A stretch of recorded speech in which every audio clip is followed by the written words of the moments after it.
Hello जय हिंद साथियों और प्यारे बच्चों, कैसे हैं आप लोग। आई होप आप सभी बच्चे अच्छे होंगे और एग्जाम की तैयारी काफ़ी ज़बरदस्त तरीके से कर रहे होंगे और आपका एग्जाम का काफ़ी कम समय बचा है। तो आज हम आप सभी के लिए है ना क्लास 10th के जो मोस्ट इंपॉर्टेंट है साइंस के जो PYQ है, प्रीवियस ईयर के जो क्वेश्चन है जो बार बार रिपीटेड हो रहे हैं और रिपीट होते रहेंगे। ये क्वेश्चन इतने इंपॉर्टेंट है, यकीन मानिए अगर इस वीडियो को आप देख लिए तो आपका जो है काफ़ी सारे ऑब्जेक्टिव जो आप गलती करने वाले होंगे एग्जाम में, वो गलतियों से आप बच जाएंगे। तो मेरे वीडियो को ध्यान से है ना देखिए और आपका काफ़ी सारे डाउट क्लियर हो जाएंगे। तो प्यारे बच्चों, आज हम जो है ऑफलाइन लेक्चर की क्लास में जो है ना मेरा थोड़ा जो आवाज़ है थोड़ा बैठ गया है, तो आप मैनेज कर लीजिएगा, है ना। चलते हैं वीडियो की ओर, देखते हैं पहला नंबर का क्वेश्चन क्या कह रहा है। तो पहला नंबर का क्वेश्चन कह रहा है कि इनमें से कौन आपका है ना पादप हार्मोन है। तो देखिए, इंसुलिन, थायरोक्सिन, एस्ट्रोजन, ये कहीं ना कहीं पादप हार्मोन नहीं है। ये मानव और जानवरों में पाया जाता है ये हार्मोन, लेकिन साइटोकाइनिन आपका जो है पादप हार्मोन है। कह रहा है सुरंगम किस राज्य की जल संग्रहण व्यवस्था है। तो सुरंगम जो है आपका है ना केरल का मुख्य रूप से है, लेकिन कर्नाटक के कुछ हिस्सों में आते हैं। तो इसका राइट आंसर क्या हो जाएगा, केरल, है ना, जल जमा करने का व्यवस्था। कह रहा है दांतों को साफ करने के लिए दंत मंजन प्रायः कैसा होता है। तो आप याद रखिए कि दांतों को जो है ना साफ करने के लिए अम्लीय तो नहीं होगा, नहीं तो दांत को खट्टा कर देगा, नहीं तो लवण युक्त होगा, तीखा होगा। वो कैसा होता है, क्षारीय होता है ना, क्षारीय, ठीक है, जिसका pH मान 7 से अधिक होता है। उसके बाद 4 नंबर का सवाल कह रहा है किसी लेंस द्वारा उत्पन्न आवर्धन का SI मात्रक क्या है। तो याद रखिए किसी लेंस का जो आवर्धन का SI मात्रक होता है वो विहीन होता है ना, इसका कोई मात्रक नहीं होगा। याद रखिए इसका डी आंसर हो जाएगा। क्लोरीन, नेक्स्ट सवाल है कि क्लोरीन के परमाणु की बाह्यतम कक्षा में इलेक्ट्रॉनों की संख्या कितनी होती है। देखिए क्लोरीन जिसका सूत्र होता है Cl, है ना, इसका परमाणु संख्या 17 होता है। कितना होता है इसका परमाणु संख्या 17 होता है, और इसका इलेक्ट्रॉनिक विन्यास जो होता है 2, 8 और 7। और याद रखिए बाह्यतम कक्षा की बात किया जाए तो बाहरी कक्षा में इसका कितना होगा, 7 होगा, 7 इलेक्ट्रॉन होगा, राइट। 6 नंबर का सवाल कह रहा है कौन सा हाइड्रोकार्बन सबसे सरल यौगिक है। तो इसमें सारे हाइड्रोकार्बन है, लेकिन मीथेन जिसका सूत्र CH4 होता है ये सबसे सरल हाइड्रोकार्बन है, जिसमें केवल एक परमाणु और 4 हाइड्रोजन का जो है क्या होते हैं, है ना, 4 हाइड्रोजन का जो है परमाणु होते हैं। तो इसका राइट आंसर क्या हो जाएगा, मीथेन, ए, ठीक है, क्या हो जाएगा, ए हो जाएगा आपका।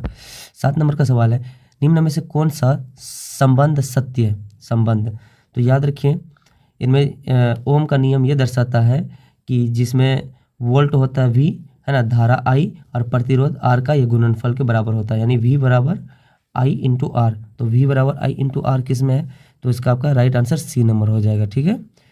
नेक्स्ट सवाल को देखते हैं। 8 नंबर का सवाल है किसी कोष में इलेक्ट्रॉनों की अधिकतम संख्या कितनी होना चाहिए।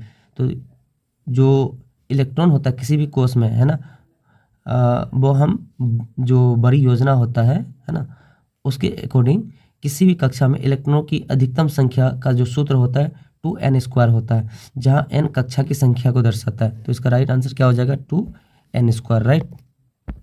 9 नंबर का सवाल है निम्न में कौन बौने पौधे को दर्शाता है। तो बौने पौधे का मतलब है ना अनुवांशिकता जो नियम है अनुवांशिकी के, उसमें बौने पौधे को दर्शाने के लिए है ना स्मॉल tt यानी जीनोटाइप का उपयोग किया जाता है, जहाँ t और प्रभावी है ना क्या है, पौधे को यानी नस्ल को दर्शाता है। तो इसका राइट आंसर क्या हो जाएगा, स्मॉल tt, ठीक है। 10 नंबर का सवाल है मेरु है ना रज्जु निकलता है। तो याद रखिए मेरु रज्जु जो होता है मस्तिष्क के मेडुला है ना ओलम लोबा जो होता है उनका एक भाग है ना, जो रीढ़ की हड्डी से होकर के गुजरती है। तो इसका राइट आंसर आपका क्या हो जाएगा, तो मेडुला हो जाएगा, क्या हो जाएगा, मेडुला, ठीक है। 11 नंबर का सवाल है किसी अंतरिक्ष यात्री को है ना किसी अंतरिक्ष यात्री को आकाश कैसा प्रतीत होता है। तो देखिए किसी भी अंतरिक्ष यात्री को ना आकाश काला प्रतीत होता है। क्यों काला प्रतीत होता है, क्योंकि वायुमंडल की अनुपस्थिति के कारण प्रकाश का जो प्रकीर्णन नहीं होता वहाँ पे, जिससे अंतरिक्ष यानी यात्री को आकाश काला दिखाई देता है, ठीक है, काला। अगर देखा जाए तो अगर पृथ्वी को नीला ग्रह कहा जाता है, क्यों कहा जाता है, क्योंकि पृथ्वी में बहुत सारा जल का हिस्सा यानी जल मतलब है, ठीक है। लेकिन अंतरिक्ष की यात्री की बात किया जाए तो उसको काला दिखेगा, वहाँ पे क्या नहीं होता है, प्रकाश की जो है अनुपस्थिति होती है, ठीक है। अंतरिक्ष में है ना क्या होता है, प्रकाश का प्रकीर्णन नहीं हो पाता है, ठीक है, प्रकाश का प्रकीर्णन नहीं हो पाता है। 12 नंबर का सवाल है, रुधिर का कौन सा अवयव रक्त स्राव को रोकने में मदद करता है? तो रुधिर का जो रुधिर में जो है प्लेटलेट्स है ना, रक्त का एक महत्वपूर्ण घटक है जो चोट लगने पर रक्त का थक्का बनाने में मदद करता है, जिससे रक्त स्राव रुक जाता है। तो प्लेटलेट्स से इसका राइट आंसर हो जाएगा। ठीक है। 13 नंबर का सवाल है आपका कि एल्केन का सामान्य सूत्र क्या होता है? तो याद रखिए, एल्केन संतृप्त हाइड्रोकार्बन होता है जिनका सामान्य सूत्र CnH2n+2 होता है, जहाँ n है ना कार्बन परमाणुओं की संख्या को दर्शाती है। तो इसका राइट आंसर क्या हो जाएगा? ए हो जाएगा, है ना, CnH2n+2। ठीक है। 14 नंबर का सवाल है आपका, निम्न में से कौन सा पर्यावरण है ना अनुकूलन है, अनुकूलन नहीं है? ठीक है। तो याद रखिए, मोटरसाइकिल से चलना है ना, मोटरसाइकिल से चलना, पैदल चलना या साइकिल चलाना, ये पर्यावरण है ना अनुकूल है, और प्रदूषण इनसे नहीं फैलते हैं। लेकिन मोटरसाइकिल से चलने से जीवाश्म ईंधन का खर्च होता है यानी दहन होता है और प्रदूषण होता है, इसलिए यह पर्यावरण के अनुकूलन नहीं होगा। तो इसका राइट आंसर क्या हो जाएगा? मोटरसाइकिल से चलना। ठीक है, नहीं होगा। तो प्यारे बच्चों, आज का जो क्लास लिए थे ना, उसमें थोड़ा लेक्चर का क्लास था, जिसके कारण से मेरा है ना गला बैठ गया है, आवाज़ें क्लियर नहीं निकल रही है। तो आप जो है वीडियो को थोड़ा मैनेज कर लीजिएगा। 15 नंबर का सवाल है, ऑक्सीजन के 2 परमाणुओं के बीच कितने आबंध बनते हैं? तो याद रखिए, ऑक्सीजन यानी O2 में 2 ऑक्सीजन परमाणुओं के बीच 2 सहसंयोजक बंधन बनते हैं। तो इसका राइट आंसर क्या हो जाएगा? द्विआबंध, है ना, क्या हो जाएगा? द्विआबंध। 16 नंबर का सवाल कह रहा है, स्वपोषी पोषण के लिए आवश्यक है। तो देखिए, स्वपोषी पोषण के लिए जो है प्रकाश संश्लेषण प्रक्रिया में है ना, आपका पर्णहरित, सूर्य प्रकाश, कार्बन डाइऑक्साइड और जल, ये 4 चीज़ों की आवश्यकता होती है। फिलहाल इसमें 3 है, तो ये सभी हो जाएगा। ठीक है।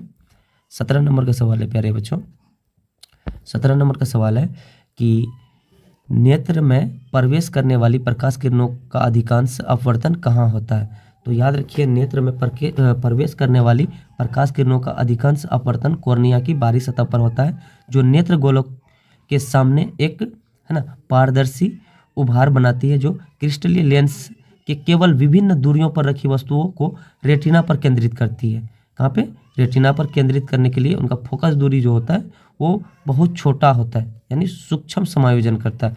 तो इसका क्या हो जाएगा? कॉर्निया के बाहरी पृष्ठ पर। तो राइट आंसर इसका ए हो जाएगा। क्या हो जाएगा? ए हो जाएगा। 18 नंबर का सवाल कह रहा है, ओजोन परत पर किस हानिकारक है ना विकिरण से पृथ्वी को सुरक्षा प्रदान करती है? तो देखिए, ओजोन परत सूर्य से आने वाली हानिकारक जो किरणें होती है, पराबैंगनी किरणें, वो विकिरण को अवशोषित करके पृथ्वी पर जीवन की सुरक्षा करता है। क्या करता है? जीवन की सुरक्षा करता है। तो इसका राइट आंसर क्या हो जाना चाहिए? इनका पराबैंगनी विकिरण। ठीक है, सी नंबर। 19 नंबर का सवाल है, निम्न में से कौन सा स्वच्छ ऊर्जा स्रोत है? तो स्वच्छ मतलब साफ सुथरा। तो प्राकृतिक गैस को स्वच्छ ऊर्जा स्रोत माना गया है ना, प्राकृतिक गैस को, क्योंकि यह कोयला या लकड़ी जैसे अन्य जीवाश्म ईंधनों की तुलना में जलने पर कम प्रदूषण उत्सर्जित करता है, यानी कम जो धुआं होता है वो उत्सर्जित करता है। तो इसका राइट आंसर क्या हो जाना चाहिए? प्राकृतिक गैस। ठीक है, क्या होना चाहिए? प्राकृतिक गैस, स्वच्छ ऊर्जा की अगर बात की जाए। तो 20 नंबर का सवाल है, निम्न में से कौन एक उभयलिंगी जंतु है? तो देखिए, इनमें से उभयलिंगी जंतु क्या हो जाना चाहिए? उभयलिंगी जंतु केंचुआ होना चाहिए, है ना, जिसका अर्थ है कि एक ही जीव में नर और मादा दोनों प्रजनन अंग हो। तो आपका राइट आंसर क्या? केंचुआ हो जाएगा। लेकिन कुत्ता, बिल्ली, बकरी ये एक लिंगी है, अलग अलग है ना, अलग अलग मतलब लिंग होते हैं, इसमें मेल फीमेल दोनों होते हैं। लेकिन केंचुआ में एक ही जीव में है ना मेल अंग फीमेल अंग दोनों एक ही जीव में होते हैं। लेकिन कुत्ता, बिल्ली, बकरी में है ना मेल और फीमेल अलग अलग जीवों में होते हैं, यानी अलग अलग इनका ये होता है जोड़ा। राइट। 21 नंबर का सवाल है, निम्न में से कौन एक लिंगी पुष्प है? एक लिंगी पुष्प, तो याद रखिए, पपीता जो होता है, आप देखे होंगे पपीता कई सारे ऐसे हैं जिनमें पपीता फलते नहीं है ना। पपीता एक लिंगी होते हैं, इसमें नर और मादा फूल अलग अलग पौधे पर एक ही है ना पौधे पर अलग अलग खिलते हैं। जैसे गुड़हल हो गया, सरसों हो गया, गुलाब हो गया, ये उभयलिंगी होते हैं। क्या होते हैं? ये उभयलिंगी होते हैं। तो आपका राइट आंसर पपीता हो जाएगा। क्या हो जाएगा? पपीता। 22 नंबर का सवाल है, कौन सा अधातु कमरे के तापमान पर तरल अवस्था में पाया जाता है। तो इसका राइट आंसर हो जाएगा आपका क्या, इसका राइट आंसर ब्रोमीन हो जाएगा, है ना। ब्रोमीन जिसका संकेत Br होता है, ये मात्र एक ऐसा अधातु है जो कमरे के तापमान पर तरल अवस्था में पाई जाती है। लेकिन मरकरी हो गया, है ना, पारा, है ना, एक ऐसा धातु है जो कमरे के ताप पर तरल पाया जाता है। ठीक है, अधातु की बात किया जाए तो ब्रोमीन, धातु की बात किया जाए तो पारा। तो इसका राइट आंसर आपका क्या हो जाएगा, ब्रोमीन। 23 नंबर का सवाल है प्यारे बच्चों, धोबिया यानी धोवन सोडा का रासायनिक सूत्र क्या होता है। धोवन सोडा यानी, है ना, इनको बोलते हैं सोडियम कार्बोनेट डेकाहाइड्रेट। इनका रासायनिक सूत्र होता है NO2CO3 इंटू 10H2, राइट। जैसे NaSCO3 ये क्या है, ये बेकिंग सोडा है। Ca इंटू OH2 ये क्या है ना, बुझा हुआ चूना है। तो इसका राइट आंसर धोवन सोडा या धोबिया सोडा का आंसर क्या हो जाएगा, Na2CO3 इंटू 10H2 यानी बी नंबर हो जाएगा। ठीक है, 24 नंबर का सवाल है प्यारे बच्चों, निम्न में से कौन सा जीवाणु जनित रोग नहीं है। देखिए, जीवाणु जनित मस्सा एक ऐसा रोग है जो जीवाणु जनित नहीं है, ये यौन संचारित रोग है ना। ठीक है, तो इसका राइट आंसर आपका क्या हो जाएगा, मस्सा। ठीक है, 25 नंबर का सवाल है, निम्न में से किस धातु का गलनांक सबसे कम होता है। ठीक है, तो सोडियम का गलनांक सबसे कम होता है, ये लगभग जो है 97.8 डिग्री सेल्सियस है। इनमें एल्युमिनियम, है ना, एल्युमिनियम हो गया, कॉपर हो गया और लोहा, इसका गलनांक बहुत अधिक होता है, ये हाई डिग्री टेम्परेचर पे गलता है। तो इनमें आपका राइट आंसर सोडियम हो जाएगा। ठीक है, आपका 26 नंबर का सवाल है, रासायनिक अभिक्रिया के दौरान किसी पदार्थ में ऑक्सीजन का योग क्या कहलाता है। ठीक है, तो याद रखिए वो अपचयन कहलाता है। रासायनिक अभिक्रिया में किसी भी पदार्थ में ऑक्सीजन का योग जुड़ना या हाइड्रोजन का हटना वो क्या कहलाएगा, अपचयन कहलाएगा। ठीक है, क्या कहलाएगा, उपचयन कहलाएगा। इसका राइट आंसर क्या हो जाएगा, बी। ठीक है, इसके विपरीत जो होगा वो अपचयन कहलाएगा। 27 नंबर का सवाल है, कौन सा परंपरागत ऊर्जा स्रोत है। परंपरागत की बात किया जाए तो बायोगैस जो होता है, बायोगैस वो मात्र जो है क्या होगा, परंपरागत ऊर्जा का स्रोत होगा, क्योंकि इसका उपयोग लंबे समय से किया जा रहा है। और नाभिकीय ऊर्जा, भू तापीय ऊर्जा, ये ऊर्जा का गैर परंपरागत स्रोत है। ठीक है, ये वैकल्पिक स्रोत है। तो आपका राइट आंसर क्या हो जाएगा, जैव ऊर्जा। ठीक है, क्या हो जाएगा प्यारे बच्चों, जैव ऊर्जा।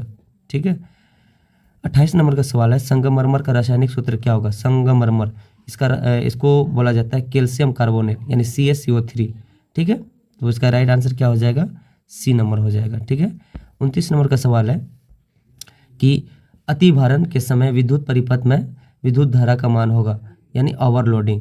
ओवरलोडिंग में जो होता है विद्युत धारा का मान बहुत अधिक बढ़ जाता है परिपथ में, है ना, क्या हो जाता है, बढ़ जाता है, जिससे विद्युत धारा, है ना, विद्युत धारा की प्रबलता बढ़ने के कारण से इसका मान बढ़ जाता है और घर में शॉर्ट सर्किट होने की संभावना होती है। तो इसमें एक फ्यूज डाला जाता है, फ्यूज उड़ने से जो है ना, जब आपका परिपथ में विद्युत धारा का मान बहुत अधिक बढ़ जाएगा तो परिपथ में जो फ्यूज होता है, फ्यूज में छोटे छोटे तारे जोड़े जाते हैं, वो क्या हो जाता है ना, शॉर्ट हो जाते हैं, यानी वो गल जाते हैं, जिसके कारण से आपका घर में जितने भी उपकरण होते हैं वो बच जाते हैं।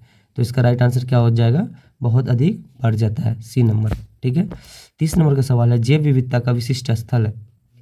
तो जैव विविधता का विशिष्ट जो स्थल होगा वो हो जाएगा वन। क्या हो जाएगा, वन, जो यहाँ पे पेड़ पौधे, जानवर आदि प्रजातियाँ एक बड़ी मात्रा में पाई जाती है। तो आपका आंसर क्या हो जाएगा, वन।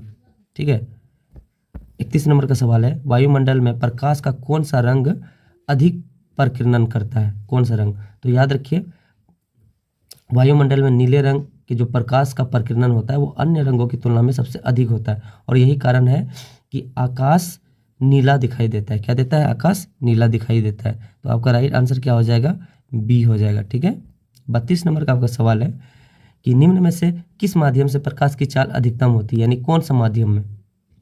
तो प्रकाश की चाल जो है निर्वात यानी हवा में अधिकतम होती है। ठीक है, तो इसका राइट आंसर क्या हो जाएगा आपका, हवा। 33 नंबर का सवाल है आपका, चालक का प्रतिरोध निर्भर नहीं करता है। तो देखिए चालक जो होता है, चालक का प्रतिरोध उसकी लंबाई, अनुप्रस्थ काट, क्षेत्रफल और तापमान पर निर्भर करता है, लेकिन प्रवाहित जो विद्युत धारा होता है उन पर निर्भर नहीं करता है। तो आपका राइट आंसर क्या हो जाएगा, आपका राइट आंसर डी हो जाएगा। क्या हो जाएगा, डी, चालक में प्रवाहित विद्युत धारा पर निर्भर नहीं करेगा। ठीक है, 34 नंबर का आपका सवाल है प्यारे बच्चों, निम्न में से किस दर्पण की फोकस दूरी धनात्मक होती है। तो देखिए उत्तल दर्पण की फोकस दूरी चिन्ह परिपाटी के अनुसार धनात्मक होती है, लेकिन अवतल दर्पण की फोकस दूरी ऋणात्मक होती है। तो धनात्मक की बात किया जाता है तो धनात्मक किस में हो जाएगा, आपका उत्तल दर्पण में हो जाएगा। किस में हो जाएगा, उत्तल दर्पण में। 35 नंबर का सवाल कह रहा है प्यारे बच्चों, 35 नंबर का, पादपों में जो पादप होता है उसमें पाए जाने वाले वृद्धि हार्मोन निम्न में से कौन सा होगा। वृद्धि हार्मोन की अगर बात किया जाए तो जिब्रेलिन पादपों में पाए जाने वाले एक ऐसा हार्मोन है जो तने की लंबाई बढ़ाने में मदद करता है ना। तो इसका आपका राइट आंसर क्या हो जाएगा, आपका राइट आंसर ए हो जाएगा। क्या हो जाएगा, है ना, जिब्रेलिन। 36 नंबर का सवाल कह रहा है प्यारे बच्चों, 36 नंबर का सवाल, निम्न में से कौन सा उपधातु है। तो उपधातु की अगर बात किया जाए, है ना, जस्ता, कैल्शियम, कार्बन, ये सारे धातु है ना, धातु, ठीक है, धातु अधातु के रूप में पाए जाते हैं। लेकिन आपका जो है जर्मेनियम जीई जो है एक उपधातु है ना, जिसमें धातु और अधातु दोनों के गुण पाए जाते हैं, जीई हो जाएगा। ठीक है, आपका राइट आंसर जीई हो जाएगा। 27 नंबर का सवाल है, सामान्य, है ना, अनुशिथिलन रक्तदाब होता है तो वो 80 mm होता है ना, 80 mm। एक सामान्य जो इंसान होता है उसका जो है ब्लड प्रेशर जो होता है, रक्तचाप, वो 120/80 होता है, जहाँ पे 80 mm, है ना, अनुशिथिलन यानी डायस्टोलिक को दर्शाता है, और 120 किसको दर्शाता है ना, सिस्टोलिक को दर्शाता है। ठीक है, तो इसका राइट आंसर आपका क्या हो जाएगा, यहाँ पे क्या कह रहा है, अनुशिथिलन यानी डायस्टोलिक, तो वो आपका क्या हो जाएगा, 80 हो जाएगा। ठीक है, राइट आंसर आपका ये हो जाएगा।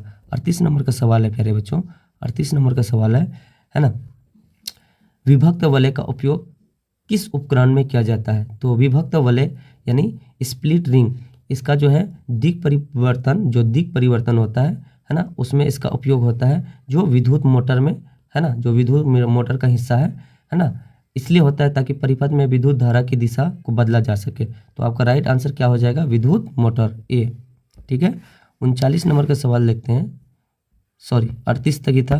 तो प्यारे बच्चों आज हम लोगों ने VVI जो सवाल था मोस्ट इम्पोर्टेंट, है ना, उसको हम लोग देख लिए। ये एग्जाम में काफ़ी बार रिपीटेड हो रहे हैं, है ना। आज मेरा थोड़ा आवाज़ थोड़ा बैठा हुआ है, ठीक है, तो इतना आप मैनेज कर लीजिएगा। और प्यारे बच्चों आप मेरे वीडियो में बने रहिए, हमारे साथ बने रहिए, इसी प्रकार के काफ़ी मोस्ट इंपॉर्टेंट सवाल को लेते आएंगे, है ना, आप सभी के सामने। और आप लोग कमेंट करके ज़रूर बता सकते हैं कि नेक्स्ट किस टॉपिक का वीडियो होना चाहिए, कैसा होना चाहिए। और प्यारे बच्चों ये वीडियो अगर आप देख लिए तो अपने दोस्तों फ्रेंडों को शेयर कर दीजिए। मिलेंगे नेक्स्ट वीडियो में नेक्स्ट टॉपिक के साथ, तब तक के लिए जय हिंद। हाँ, अगर आप थ्योरी भी मतलब करना चाहते हैं तो आप हमें कमेंट बॉक्स में आप बता सकते हैं।